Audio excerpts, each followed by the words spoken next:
Hello, my name's Iris. I'm 17 years old, and I just found my family. Yes, found them. You see, for as long as I could remember, it was only ever my mother, Paisley, and I.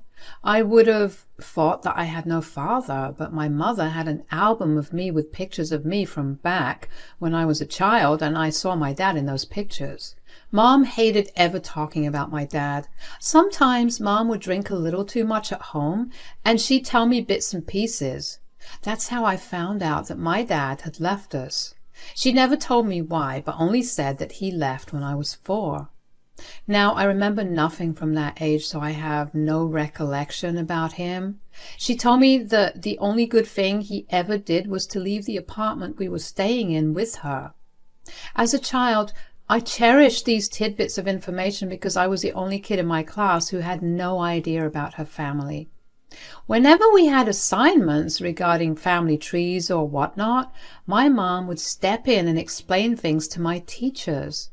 I would get exempted from those assignments, so what little chance I had at finding out about my family would evaporate just like that. As for my mom, she was pretty hostile and absent from me when growing up. As soon as I turned 10, she withdrew even more. We barely spoke, and she spent most of her days just holed up in her room. She barely even cared to see if I was alive. Sometimes I tried to go and interact with her, but she dismissed me away. She'd tell me to buzz off and stop disturbing her. Of course, I was a child, and that hurt even more. Especially considering my mom never did anything. She never worked, and as far as I was concerned, she barely ever left the house except to go shopping for groceries, a task I had to beg her to do a week in advance, for which I would get yelled at relentlessly. The only source of comfort I had was my next-door neighbor, Elvira. Elvira was much older than my mom, but she always came over to drop off some baked goods or another. The house never ran out of sweet food because of her. Sometimes I would go over to her place to hang out with her when my mom was in an especially crappy mood. Elvira never questioned why I was over and instead just happily hosted me. Mom hated that I went over that much. I knew because she would look at me in disgust whenever I told her that I was over at Elvira's. But she never did or said anything about it because going over to Elvira's meant more time than I was out of the house, which was something she always wanted. Things started changing when I turned 15. Mom became a lot nicer. That does not mean she magically spent a lot of time with me and actually showed me she cared for me, but she didn't crib and cry that I was home all day. Although now looking back, I realized that it was because she had something she needed me to do, work. A few months after I turned 15, she asked me to start working because she thought I was old enough to start contributing to the household expenses. I followed along because I was never allowed to disobey Mom. I began working at a local cafe, and while it was very fun for me, I began to feel really empty. Every day, I would see a lot of families and couples come in and look so happy. That made me wonder about my family. So one day, I plucked up the courage and asked Mom about it. Mom, I've been thinking of some things and I realized I don't know a lot about our family. Ugh, family is garbage. You think they'll be with you forever and support you no matter what, but the second you mess up, they'll abandon you. Let me tell you, family is not worth it. Okay, but why are you saying that? Is this about Dad? What have I told you about talking about him? I don't like it. But don't you think I should at least know something? I'm 15, and I think that's old enough to at least know a little history of my family. Fine, I won't promise you all the answers, but I'll give you whatever I feel like giving. Great. What happened with Dad? Why did he leave? Your dad was a crappy man who left because he couldn't handle the stress of parenting a baby. He left me because he realized he never wanted babies to begin with. That's horrible. Yeah, you see why I don't want to talk about him? Yes. But what about my grandparents? I mean, a lot of kids go over to their grandparents and they get pampered by them. Why don't I have them? Well, your dad's parents never wanted to see you because they hated me. My mother passed away when I was 9. As for your grandfather, he and I got into a huge argument and he refuses to see me." "What did you fight about?" "That doesn't matter. Anyways, this is getting boring. Can we drop it?" "I guess. But did I ever meet Granddad?" "No, he lived in another state, and your dad and I never had any money to go over. Your granddad was a workaholic, so he never had time to come over and meet you either." "Okay. What happened? Why do you look so sad?" "You know you're privileged enough to have your mother with you. Am I not enough of a family?" "You are. I'm really grateful for you, but it's just sad that I never met my grandparents." "I wouldn't say that." "What do you mean?" "Well, you met your dad's mom once." "Really? Can I meet her again?" "Absolutely not. I am your only family. Everyone in our family has hurt and abandoned us." "But I don't even know them." "So you're willing to talk and reestablish a relationship with people who hurt me so much? Do I mean that little to you?"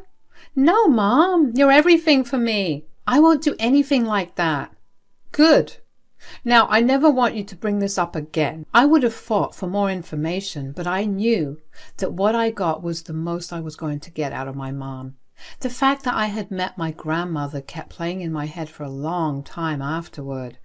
Every time I thought about reaching out to my dad and asking him if I could meet him and my grandma, I would stop myself. Not only because I didn't want to go against my word to Mom, but also because I realized that I was genuinely beginning to develop an intense hatred and anger towards my dad.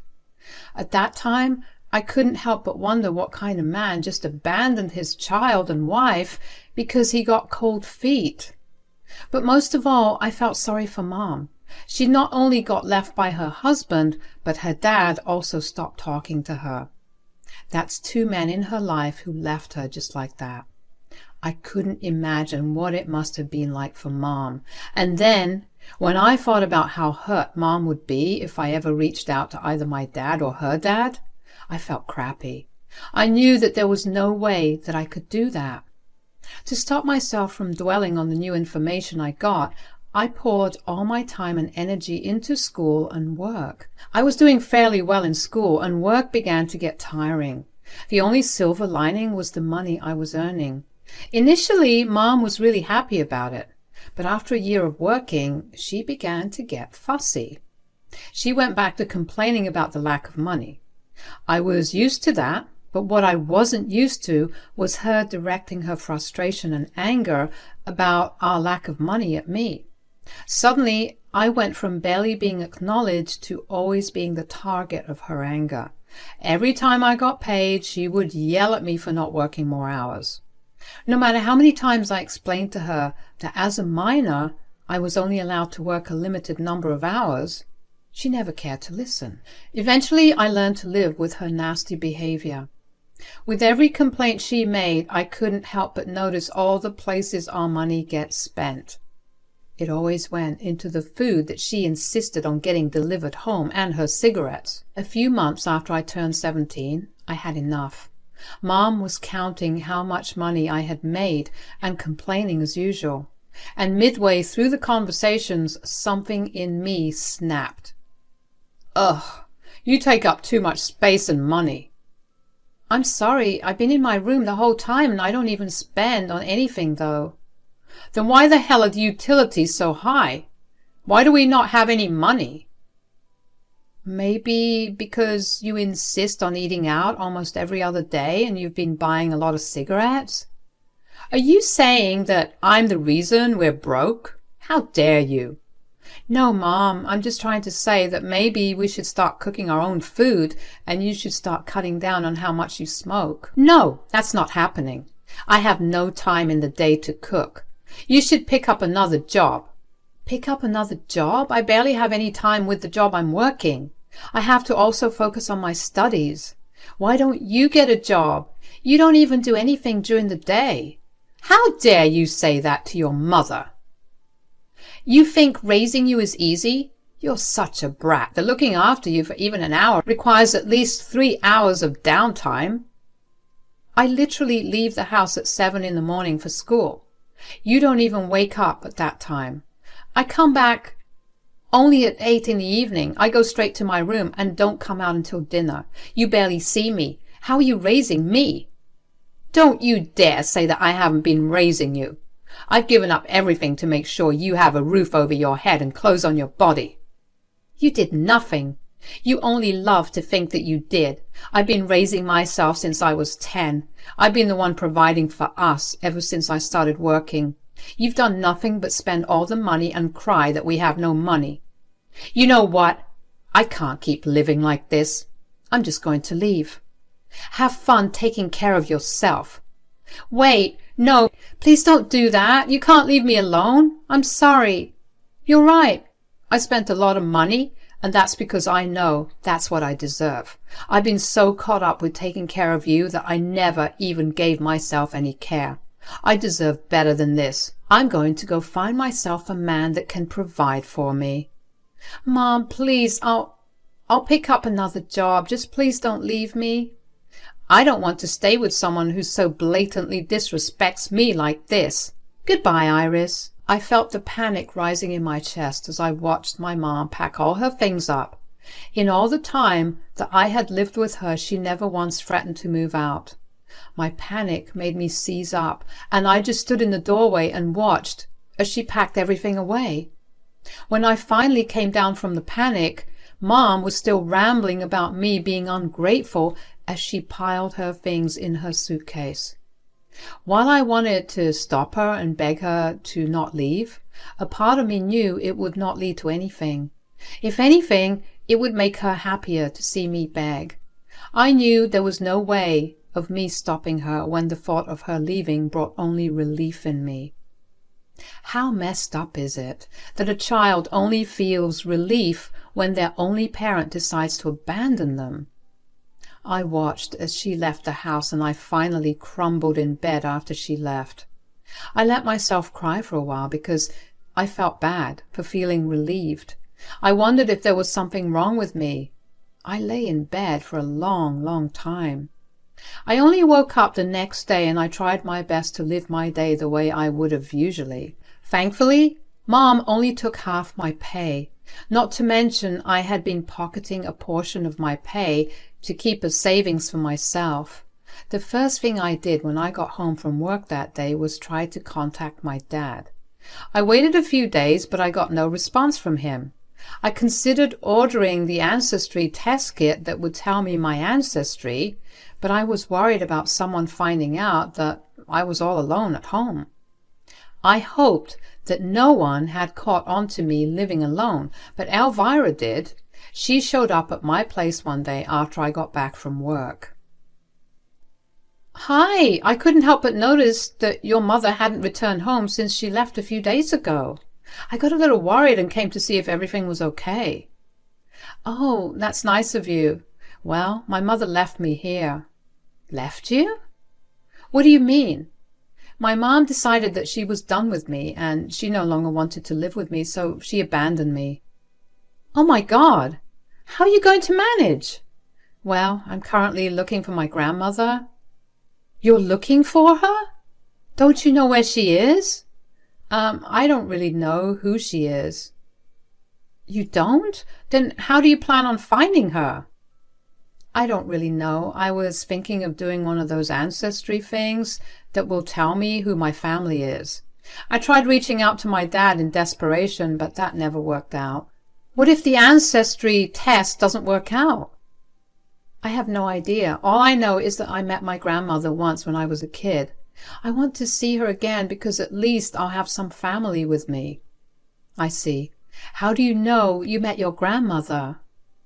"I asked my mom about it, and she told me that I had. I mean, I was way too young when I met her, so I have no recollection, but knowing that I met her means that I have another family that I could get in contact with." "Ah, well, I wish you all the best. I have to go. Bye." "Is everything all right? You look a bit pale." "Oh, yeah, everything's just dandy. Goodbye now, dear." I was confused by the way Elvira was behaving. The second I mentioned finding my grandmother, she began to look paler and paler. I wondered if I had said something wrong to her. but eventually decided not to dwell on it too long. I had bigger things to worry about. I kept trying to reach out to my dad using the number that I had found in Mom's dresser, but I never got a reply. Frustration began to eat away at me. I began seriously contemplating foregoing all precautions for my safety and ordering the kit. But then one night Elvira came by my door again. This time when I opened the door, Elvira looked intense. She walked past me and into the house. She sat on the couch and I sat down in front of her. We were silent for a bit before I broke the silence and asked if everything was all right. Is everything all right? I'm so sorry for coming over like this. There's something that I have to tell you. Oh, what is it? Are you still searching for your grandmother? Yes. Why are you asking? I wanted to tell you that you can stop searching for her. Huh? What are you saying? I'm trying to say that I am your grandmother. What? Elvira? Are you okay? I know I sound insane, but there's something that you don't know about. Everyone in your life has hidden it, but I hope that your mother would tell you one day. I'm only telling you right now because I didn't want you to feel as if you had no family. Okay, but what is it? The man you think is your father isn't actually your father. What? What do you mean? Years ago, when your parents had just gotten married, they moved into this apartment. Living next to them was my son, Tom. Your mom and Tom had an affair. Now, I'm in no way proud of what Tom did, but he ended up getting your mom pregnant. No, what are you saying? I'm so sorry that you're finding out this way, Iris, but your dad had his doubts about you being his. He never did anything about it until Tom came clean one day. Apparently your mother knew about your real father, but she wanted everything to be kept a secret. Guilt ate away at Tom and he confessed to your dad. Your dad had a DNA test done and the results showed that Tom was the father. Oh my God, what the hell? Wait, how did I even meet you? Was it you that I met? Yes, it was me that you met. Your mom and dad got into a huge fight after he found out about your mom's affair.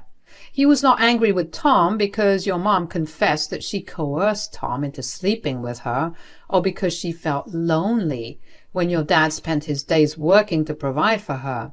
So he asked Tom to take care of you for a few days while he and your mom sorted things out. Tom brought you over to my place one day, and that was when we first met. Holy crap. I don't even know how to react to all this. How did you become my neighbor? Where is Tom? Well, Tom passed away 7 years ago in a car crash. His last wish was for me to make sure you were always okay. So I moved into his apartment and I made sure you were doing okay from a distance. Elvira, that was really nice of you, but how was my mom okay with that? First of all, your mom never had the money to move out of here, considering she depended on alimony from your dad and child support from Tom, which I've been sending on his behalf ever since he passed away. Secondly, she had never met me in her life, so I was able to live here without being found out. I don't know how to feel right now. Yeah, I just dumped a huge load of new information on you. I just wanted you to know that you're not alone. If you'd like it, I would like to take care of you for a little while. I would actually love that. Do you mind if I stay with you? I don't want to be in my apartment because there are too many memories of everything here. Why would I mind, sweetie? Come on over.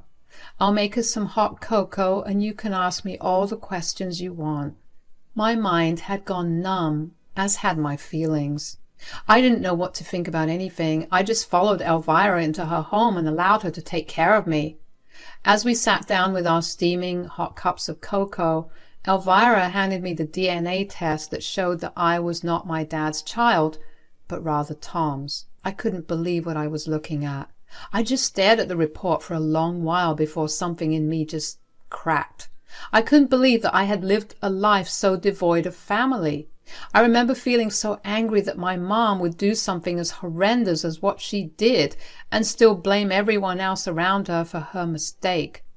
She didn't ever let me get in contact with anyone that was related. Why would she? I would have hated her if I knew, and I would never have provided for her. The audacity she had to make me feel so bad and leave me only made me angrier. As I sat there and cried for a long while, Elvira comforted me. She held me close to her and let me sob into her. I was so glad that she had been there watching over me without me knowing. She was like a guardian angel.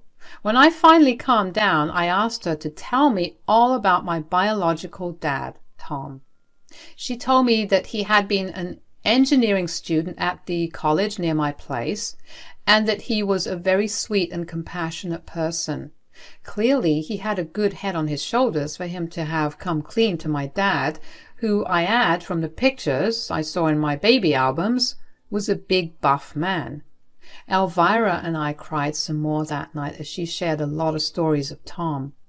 A piece of me finally began to heal. Elvira took on full financial responsibility for me. She helped me start looking for colleges too. I mean, yes, it's still weird to think that Elvira, the woman I casually saw from time to time while growing up, was actually my grandmother. But in a very weird way, it made sense. I've been in therapy for the past few months. It's been a difficult process to undo a lot of the complexes that my mom made me develop and also accept my new reality. I still miss Mom from time to time, but even more than that, I feel this immense amount of anger towards her. If I ever see her again, I don't know how I'm going to react. But that is a thought for another day. Now I finally have a family that actually loves and cares for me. Elvira is taking me back to her hometown so I can meet her siblings and their children and finally be with my true family. Things are looking up, and I can't wait to see how life turns out from here.